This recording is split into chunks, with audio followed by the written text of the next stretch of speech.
certains collègues, honorable assistance, bonjour. Indicateur. Alors la nouveauté par rapport aux OMD, c'est que les ODD concernent tous les pays du monde, pays développés et pays en voie de développement, contrairement à leurs prédécesseurs, les OMD, qui étaient réservés uniquement aux pays en voie de développement, donc approximativement 194 pays. Ensuite, ces OMD, ces ODD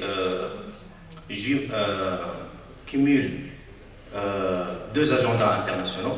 Le premier, c'est la conférence de Rio 92 qui portait sur le développement durable, et ensuite l'OMD qui s'étalait entre la période 2000-2015. Donc c'est la continuité des OMD. Et enfin, c'est le référentiel en matière de... Il vise d'ici 2030 à éliminer complètement l'extrême pauvreté. Qu'est-ce qu'on entend par l'extrême pauvreté? C'est l'ensemble de la population qui vit en dessous de 1,90$ par jour. Alors le taux était de 1,25$, mais il a été revisité, prenant en considération l'inflation en 2016, et il a été augmenté à 1,90$ en PPA bien sûr, parité pouvoir d'achat. Il vise aussi à réduire de moitié la proportion des pauvres sous tous ces aspects. Donc là, c'est la pauvreté selon la définition du seuil de chaque pays. Il vise à faire en sorte que tous les hommes et femmes aient accès à des services de base. Et enfin, il vise à renforcer la à résister aux chocs et aux catastrophes, particulièrement pour les pays en voie de développement, et s'adapter à l'environnement qui est en perpétuel changement. Alors là, j'ai quelques statistiques. Donc là, on observe que la pauvreté a baissé de 15,7% à 10% en 2015. Ceci dit, les prévisions repartent à la hausse à cause de la crise de la Covid. Donc plus de 71 millions de personnes ont basculé dans l'extrême pauvreté pour l'année 2000. La fermeture des lieux de travail dans le monde a affecté 81% des employeurs et 66% des employeurs indépendants. Et enfin, 55% de la population mondiale ne bénéficie d'aucune forme de protection sociale, donc automatiquement, ils n'ont pas droit à des allocations chômage. Ensuite, on a le deuxième ODD qui porte sur l'élimination de la faim. Alors cet objectif vise d'ici 2030 à éliminer la faim, mettre fin à toute forme de malnutrition, doubler la productivité agricole, surtout celle des petits producteurs, et enfin assurer la viabilité des systèmes de production alimentaire. Alors là, on a quelques statistiques, je vois que ce n'est pas assez visible. Là, le premier schéma porte sur le nombre d'enfants de moins de 5 ans qui souffrent d'un retard de croissance. Donc on voit que toutes les courbes sont descendantes, mis à part la courbe de l'Afrique subsaharienne qui est ascendante, et ça c'est dû principalement à l'explosion démographique. Ensuite, on voit que la part des enfants des enfants de moins de 5 ans qui souffrent d'un retard de croissance est de 21,3%, et la part de la malnutrition extrême est de approximativement 7%. Et ceci est dû principalement à la sécheresse, à l'invasion du criquet et à la crise de la Covid. Le troisième ODD porte sur, il vise à permettre à tous de vivre en bonne santé et promouvoir le bien-être à tout âge.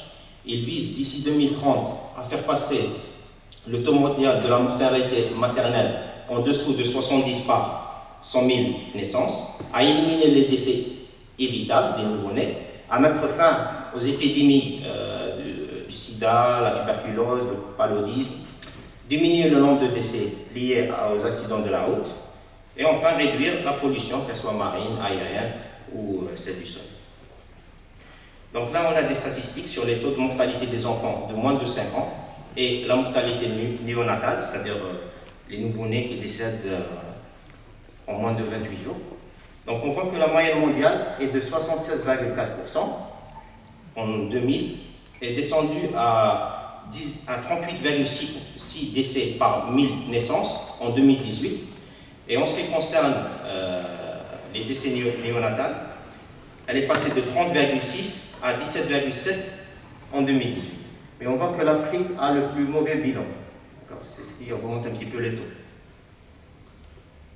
On passe à l'ODD numéro 4 qui porte sur l'éducation de qualité. Donc cette ODD vise d'ici 2030 à ce que tous les garçons et les filles équitablement suivent un cycle complet d'enseignement primaire et secondaire, et gratuit surtout, qu'ils aient des activités de développement à une éducation préscolaire, un accès à l'enseignement supérieur et universitaire à un prix abordable surtout. Augmenter le nombre d'adultes disposant de compétences, particulièrement dans l'entrepreneuriat, faire construire des établissements scolaires adaptés aux handicapés ou bien adapter celles qui existent déjà. Donc là, on a quelques statistiques.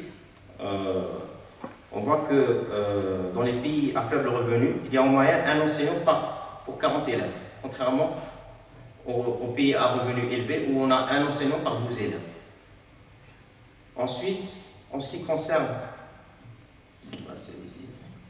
la fermeture des écoles due à la Covid, a touché environ 90% des élèves, 1,57 milliard personnes entre élèves et étudiants. Et puis, ce n'est pas tout le monde qui a accès à l'enseignement à distance. Donc, là, le graphique n'est pas assez lisible, mais ce qu'on peut lire, c'est que uniquement 24% des écoles disposent d'Internet dans les pays les moins avancés. Et même avec ça, on a le problème, ce qu'on appelle la fracture numérique, c'est-à-dire que ou bien ces élèves étudiants ne disposent pas d'Internet carrément, ou bien ils ne disposent pas d'ordinateur, ou bien ils n'ont pas les compétences informatiques requises pour utiliser l'enseignement à distance. L'ODD numéro 5 porte sur l'égalité des genres. Donc il vise d'ici 2030 à mettre fin à toute forme de discrimination, à éliminer toute forme de violence faite aux femmes, à éliminer certaines pratiques comme les mariages forcés et autres, garantir la participation des femmes aux fonctions de direction et d'encadrement, et entreprendre des réformes dans ce sens-là. Là, on a la représentation politique des femmes à travers le monde. Elle est de 25% dans les parlements nationaux, c'est-à-dire les chambres hautes et basses, et de 36% dans les administrations locales, c'est-à-dire comme chez nous, les APC, les APU. Ceci dit, ça reste très minime. Donc en 2019, les femmes représentaient 31% des travailleurs dans le monde, la moitié de la population mondiale en âge de travailler, mais occupent seulement 28% de postes de décision et d'encadrement, contre 25% en 2000. C'est-à-dire qu'il y a une augmentation, mais elle est vraiment infime. L'ODD numéro 6 porte sur une eau propre et l'assainissement.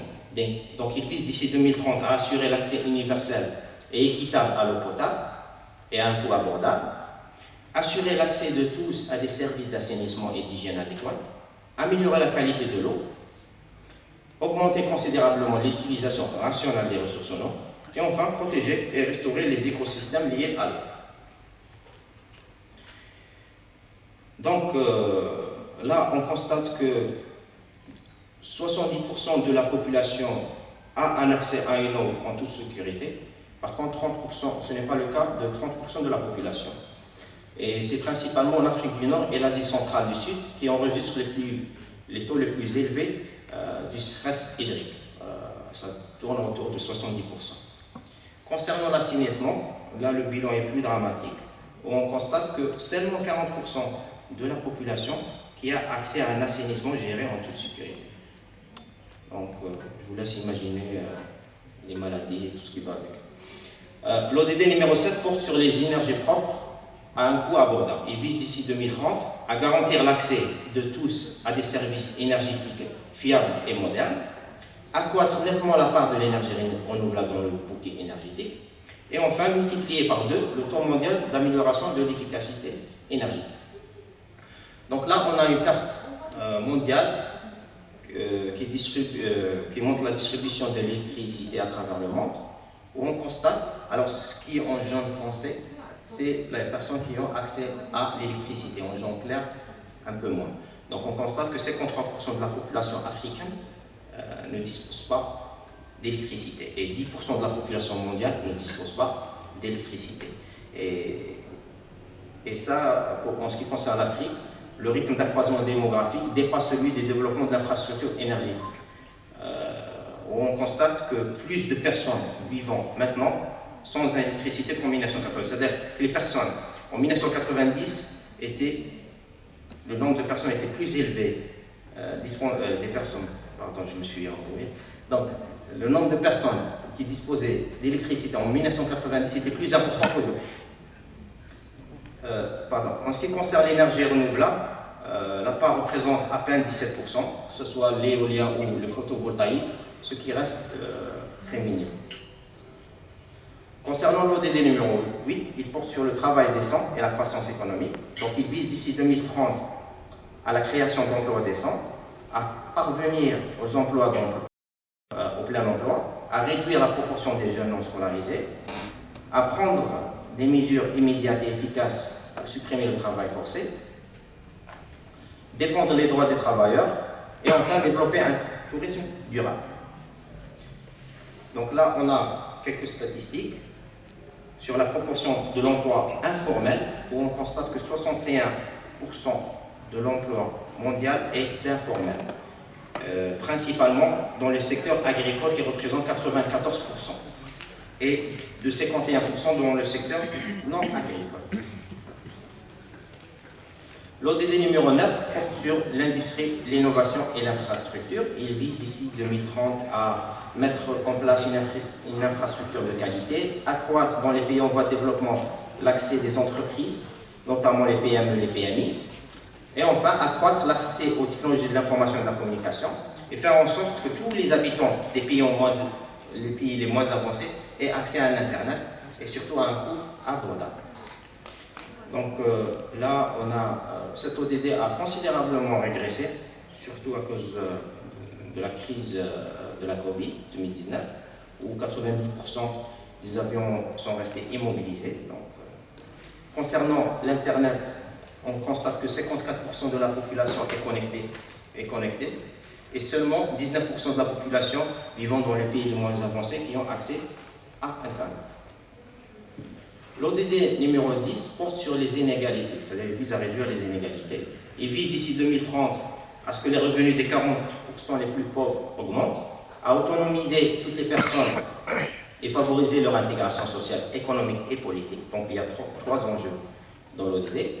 Assurer l'égalité des chances en éliminant certaines pratiques discriminatoires. Et enfin, faciliter la migration et la mobilité des personnes.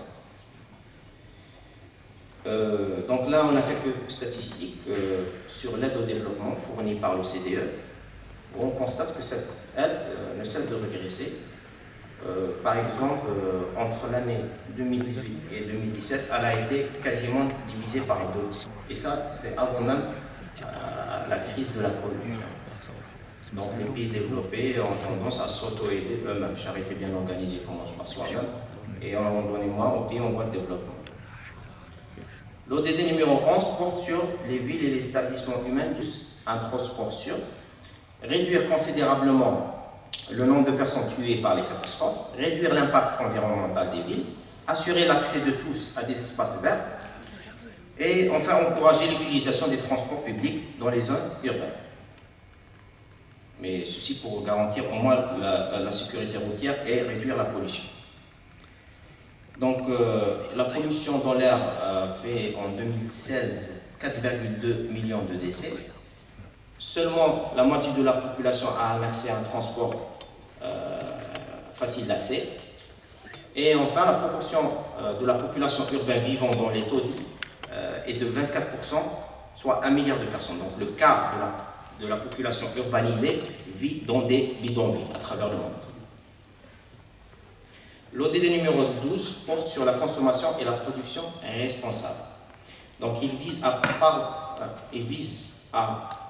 parvenir à une gestion durable, à une utilisation rationnelle des ressources naturelles, ce qui va dans la définition du développement durable qui a été définie en 1987 par le ministre norvégien, qui définit le développement durable comme un développement qui répond aux besoins du présent sans compromettre la capacité des générations futures à répondre aux leurs. Il vise aussi à réduire de moitié à l'échelle mondiale le volume des déchets alimentaires, instaurer une gestion écologique et réduire considérablement la production de déchets et recycler davantage, et enfin promouvoir des pratiques durables dans le cadre de la passation des marchés publics. Donc là, on a quelques statistiques sur les déchets électroniques produits et recyclés. Donc, elle est passée entre 2010 à 2019, la moyenne mondiale est passée de 5,8 à 7,3 kg par habitant à travers le monde, et la part du recyclage uniquement de 0,8 à 1,3. Et principalement, les principaux pollueurs, c'est les pays développés, c'est-à-dire l'Amérique du Nord et l'Europe. Alors, quand je dis pollueurs, parce que c'est les producteurs, donc automatiquement, ils ont tendance à polluer moins. Ensuite, l'empreinte carbone augmente plus rapidement que la croissance démographique. Et enfin, là, en ce qui concerne l'électronique, on a un phénomène qui porte sur ce qu'on appelle l'obsolescence programmée, où les industriels ont tendance à faire en sorte que nos téléphones, nos ordinateurs soient obsolètes plus rapidement pour vendre davantage. Et automatiquement, ça pollue l'atmosphère.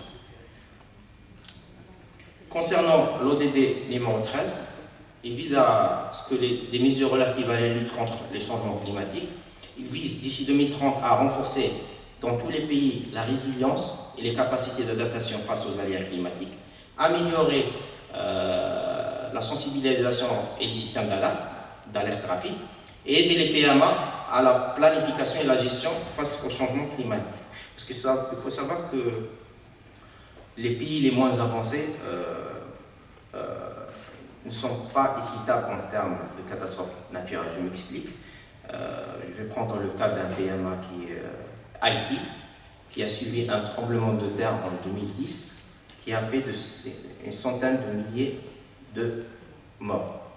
En 2010, voilà. La même année, en 2010, dans une ville qui s'appelle Christchurch, en Nouvelle-Zélande, il y a eu le même tremblement de terre, avec la même magnitude, qui a fait 0 victime.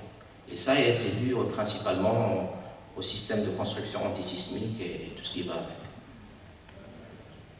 Alors là, on a des statistiques concernant les émissions des gaz à effet de serre. On constate qu'à partir de l'année 2008, les pays en voie de développement polluent davantage que les pays développés. Donc là, on a tendance à instaurer certains protocoles, comme le protocole de Kyoto, pollueur-payeur, où on instaure une taxe carbone, c'est-à-dire que les pays qui polluent davantage ont tendance seront appelés à payer une taxe pour remédier à ça. Mais en parallèle, on a un discours tenu par les pays en voie de développement qui disent que, voilà, vous, pays développés, vous avez fait votre révolution industrielle, vous vous êtes développé à cause de pollution, et puis c'est un petit peu hypocrite de votre part de nous interdire de faire notre industrialisation. Donc,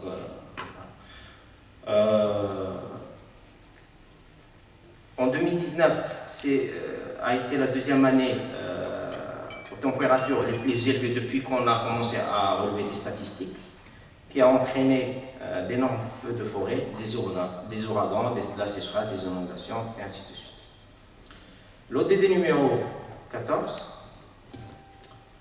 porte sur les écosystèmes aquatiques. Il vise d'ici 2030 à prévenir et réduire la pollution marine, en particulier celle résultante des activités terrestres, où près de 80% de la pollution des océans provient d'activités terrestres, c'est-à-dire les usines qui déversent leurs déchets, et ainsi de suite. Gérer et protéger durablement les écosystèmes marins, préserver au moins 10% des zones marines et côtières, garantir aux petits pêcheurs l'accès aux ressources marines. Le 15e ODD porte sur les écosystèmes terrestres cette fois-ci. Il vise d'ici 2030 à garantir la préservation, la restauration et l'exploitation durable des écosystèmes, promouvoir la gestion durable de tout type de forêt et mettre un terme à l'appauvrissement de la biodiversité, la protection des écosystèmes et de la biodiversité. Donc, pour avoir une biodiversité de la faune et de la flore, et cet ODD vise à restaurer les forêts dégradées à travers le boisement et le reboisement. Donc là, on a quelques statistiques sur les zones forestières, où seulement 10 pays à travers le monde possèdent les 2/3 du couvert forestier mondial. On voit que toutes les courbes sont descendantes, par exemple la RDC, le Brésil, le Pérou, et ainsi de suite. sauf pour la Chine, où on a une courbe ascendante en ce qui concerne le couvert forestier. Pour l'Indonésie, c'est la courbe la plus descendante, et c'est dû principalement à la culture des palmiers et de l'huile de palme. Donc ils ont tendance à détruire des forêts pour produire de l'huile de palme. L'ODD numéro 16 porte sur la paix, la justice et les institutions efficaces. Donc il vise d'ici 2030 à réduire partout dans le monde toute forme de violence et ainsi que les taux de mortalité, à réduire la corruption et les pots de vin, à mettre en place des institutions efficaces, responsables et transparentes, faire en sorte que le dynamisme, l'ouverture et la participation à la représentation à tous les niveaux caractérisant les prises de décision, et enfin garantir l'accès public à l'information et protéger les libertés fondamentales, particulièrement celles des journalistes. Donc là, cette ODD n'a pas évolué. On constate par exemple entre l'année 2015 et 2018, le taux d'homicide est passé de 5,9 à uniquement 5,8 pour 100 000 personnes. Et en termes de réfugiés, uniquement pour l'année 2019, on a eu 80 millions de déplacés. Et la surpopulation carcérale pose problème aussi, où ils sont touchés par 60% des pays.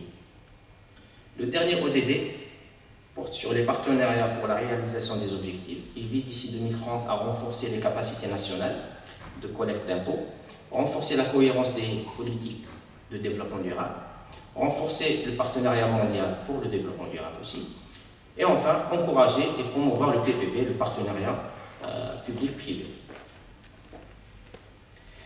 Donc, concernant l'aide publique pour le développement a la tendance à stagner.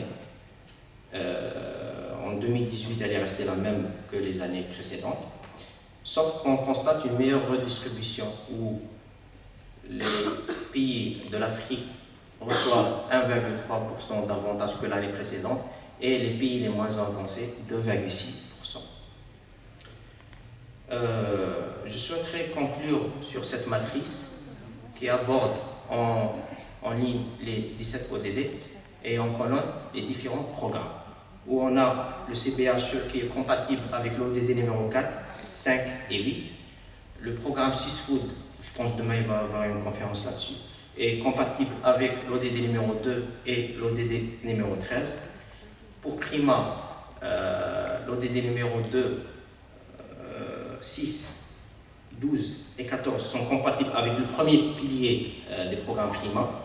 L'ODD numéro 2, 12, 13 et 15 sont compatibles avec le deuxième pilier des programmes Prima, et ainsi de suite. Donc là, vous constatez que chaque ODD a au moins un programme compatible, si ce n'est plus. Voilà, je vous remercie de votre attention, et puis si vous avez des questions et des interrogations, je suis à l'écoute.